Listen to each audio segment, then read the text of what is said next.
So this is Fatima, and Fatima moved from Australia first to London and then to Berlin, and she likes to teach, and yeah, she was so kind to join me today on the show, and I'm going to be in contact with her just in case there's anyone who wants to move to Germany to become a teacher.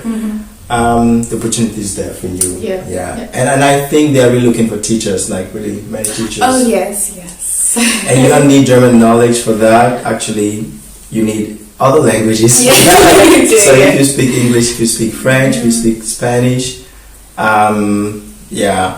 these are things that you should think more about. I was just wondering, so did you feel any difference when you moved here, when you moved to Germany, in terms of the culture in comparison to Australia? Or Yes. So what's your experience? My experience, it's just, I guess, the people. So of course the people are really friendly, but when I moved here, not knowing the language was really hard. So it's very hard to interact with them. And I feel like maybe they didn't feel like I wasn't making any effort. So Why did you feel that way? What made you feel that way? Maybe because the body language. Maybe I just read it same. wrong. Yeah, it's not the same. Yeah. Okay. So, and back home, I think people are just more chilled. I guess Australia has that feeling that it's more chilled, but it's just, I guess, interacting with people. Okay. Yeah. In terms of the weather, The weather. I don't like the summer here. It's very humid. So I'm used to like the dry summers, and here I do not like it. But winter I'm fine. Yeah. Oh yeah, winter's good. Yeah. Okay, but I mean it's not that cold in Australia, I guess. So, okay, so the winter. The winter's not bad. Yeah. Okay. I think I've gotten used to it with London. That's true. That's true. Mm-hmm. Totally. Yeah. And the food. I actually eat the same really because like I guess like Chinese food, Thai food. I'm just used to eating all of that. Eat your regular food. Yeah. Great. I'm just thinking about your area of focus, with teaching and stuff. So this is what you really enjoy doing, that? Yeah, I do. I always wanted to be a teacher, and I knew moving abroad I wanted to stay in that specific field. So I'm lucky to have all these international schools around Europe, so not only Germany, where you can teach in your own language. So I wouldn't have to start all over again somewhere else. But so teaching, I want to stay in it, and it's quite easy to get the job here, so I'm happy.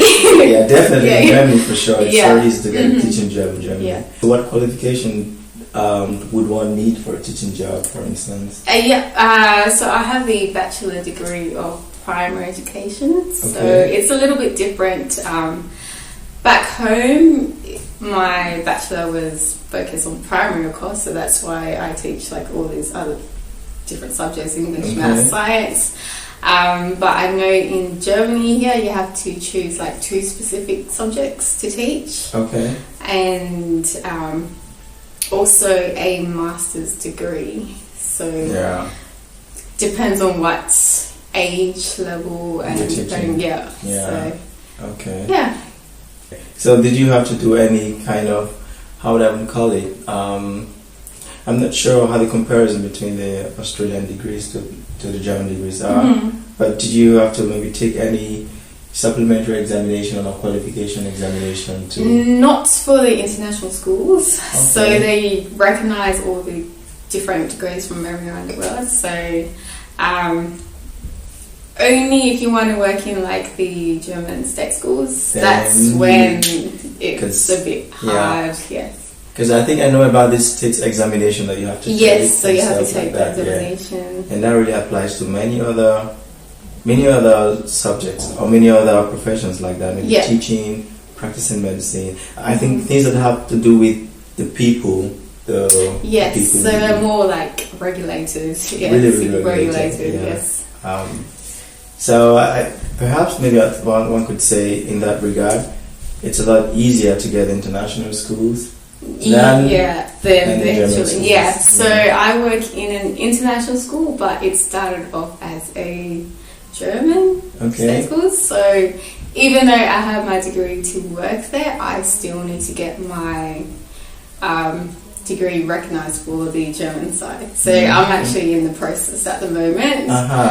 And they ask for a lot of forms. So 100%. Always like, before my work experience, I have to have every reference of where I've worked. I have to have all my certificates, well, of course, translated. Even they ask for like high school diplomas. But normally if you have it in English, you don't have to translate to German. No, I still have to do that, Okay, so they won't accept my English. So I have to have everything translated, And as I said before, the high school diploma. So I was in high school like many years, 10 years ago, so that was a bit hard to find like where my certificate is. But so it's just that, and I think doctor's certificate, I don't know why they're asking that, but just regulations for the measles, making sure everything is up to date. Okay. Because you can't teach without that. All the health side to it as well, But did you know all these things from the beginning, or it was when you got into the system that they started asking for all these documents? When I got into the system, I started documents. Because I would have been ready. Why I'm asking is because I remember back then I got that recommendation from a friend. I think he was also he's also a teacher, and then also another lady told me, that hey, you can apply to most of the schools. They're really looking for teachers and stuff. But no one told me about all these documents. So I was thinking now that maybe if I had started or if I wanted to do that, then I would have to go through all this process. And also, like, every state is different. Like, every state is different. So even if you applied, like, in Hanover, you still have to go and apply again over here in Berlin. Well, I think that's really what makes the difference between jobs like that and other regular jobs, like in more, well, I call it more open or more international system, in that you're not just working with people from that state or that country, but it's like regular companies, for example, not schools, because no one is going to ask for your high school diploma. No one cares about that. And I don't even know if they would verify your degree if it's for them it's like if you can do the job, that's all they care about. But I think when it comes to teaching job, it's just they want to verify everything. Especially because you're interacting with the people. Gotta make sure you're not a criminal. You're not a criminal, you don't have this kind of disease and stuff. You currently work in Potsdam now? Yes, right? Okay. I was asking you the other day about the transportation. So yes, how flexible is it from here to Potsdam? From Berlin, it depends. There are some. They're like the RE trains. Yes, so the regional trains. So from Charlottenburg down to Potsdam, it only takes 15 minutes. Charlottenburg, I haven't been there in a long time. So depends where you live in Berlin. It's quite easy actually to go down, but for me, I prefer living close by, so that's what I'll be doing. Definitely. Well, since you like teaching, I guess that's the path you're going to stay on for. Okay. So maybe from teaching little kids, and maybe do you also want to teach like not 6 years old anymore, but maybe 10, 15, the grown ups and stuff? I have taught age 10 Okay. But I prefer the little ones. I don't know. I like to be more creative, and that's where most of like year ones and year twos, where you can be creative. Right, I find that if you're with year 10, so or 12, so year 6, it's a lot to do with exams, and it's always testing, and But I don't think I will want to go to high school. And how many kids do you have in one class? One class I have 22. Wow. So it's not too bad. For real? Yeah, I've had, back in London I had 31, yeah. For real? Well, that's a lot. The maximum you're supposed to have is 30, but some people have 31. Yeah. One extra. Yeah. One extra kid. Yeah. Right? So, yeah, from going 30 to 22. Okay. It's good. Cool. Well then, I mean, I guess we're still going to be in contact. Yeah. Who knows, if I find someone who has interest in teaching, maybe I can ask you for some more specific I don't know, but so far I haven't had anyone with interest in teaching. But what is really good to know is the fact that there are international schools, and one would not necessarily need German knowledge to teach, right? Yeah, so you can still teach in these schools different subjects in English language, and maybe also French and Spanish, depending on where you come from. Yeah. There are some schools where they can be specifically focused on like French, so they are schools. Exactly. And I know one, I think in Frankfurt, where it's Spanish, German, and English. Okay. Wow. Okay. Yeah.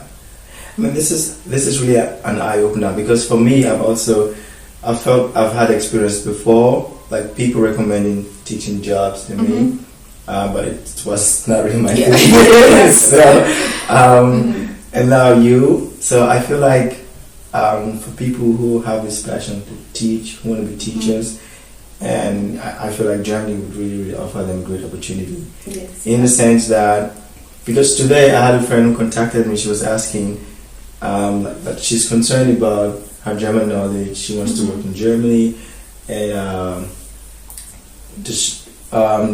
what level of German knowledge does she need, or does she need German and stuff like that. So I think it depends on which field you want to go into.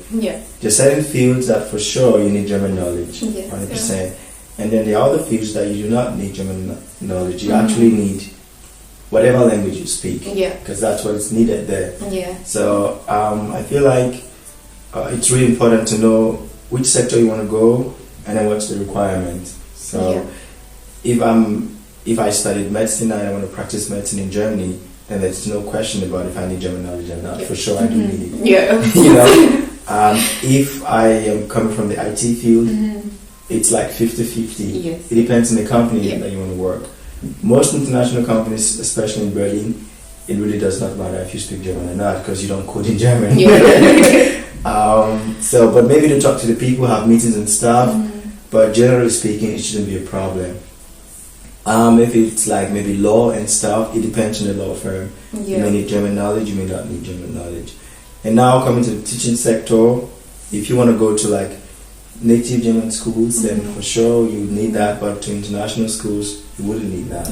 So I feel like it relatively depends on where you're coming from. In my case, like where I work is the clients I interact with, I don't need German knowledge to interact with them. I talk to them mostly in English. But with my colleagues at work, to hold meetings, seminars, talk, I need German knowledge, for documentation and all that. So it's like you need German English. So the point is, it's not a straight answer to say yes you need, no you don't need. So So some teachers I was talking to, they started off as working in kindergarten centers, and there's a lot of bilingual ones, so they don't know German at all, but they could still work there because they will be like the English speaking educator, and those kids, and then that's how they actually started learning German. So it's kind of good, like the kids are learning and they are learning, and that's like one of the easiest ways to learn any language with kids, because they just speak it with you and interact with you as if. As if you say, Yeah, and if you say something wrong, they joke. Yeah. I'm like, okay. I've had times where I was talking to kids and then they said something and I'd be like, what does that mean? They look at you. You don't know the meaning of that? So, you know, and I'd be like, really? I don't know how to explain it to you. I have that experience most times with my little cousins. You talk and then one word comes in, you'll be like, what does that mean? Are you serious? What's your experience like in the whole accommodation thing? How easy would you say it is? Or how hard would you say it is? That's also another thing, you know, because it's like, okay, getting a job, but then you need a place to stay. Yes, so that's a problem I have right now. Okay. So, finding a job, finding accommodation in Berlin is hard because it's very competitive.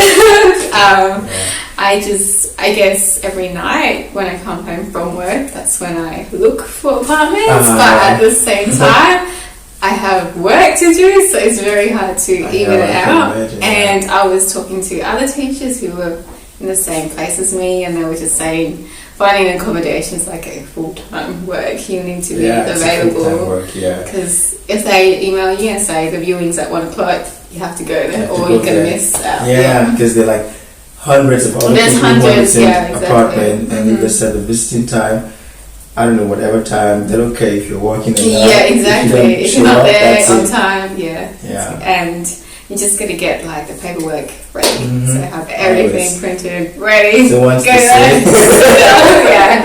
I think in Potsdam it's gonna be. I feel like it would be a lot easier compared to Berlin because there are less people there, and the competition wouldn't be as high. It's hard, So, and perhaps also more affordable than in Berlin.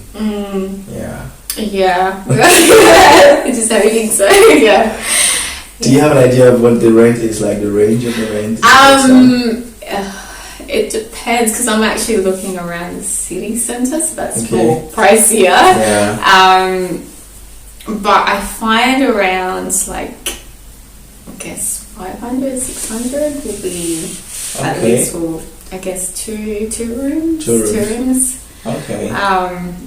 But I guess it just depends what you're looking for. Cause that's not bad. For that price. You could not get that in Berlin. So it just depends where you want to live. Because Potsdam is very nice, friendly, family orientated. But then there's Berlin where it's like everything. So it just depends on your lifestyle, what you want.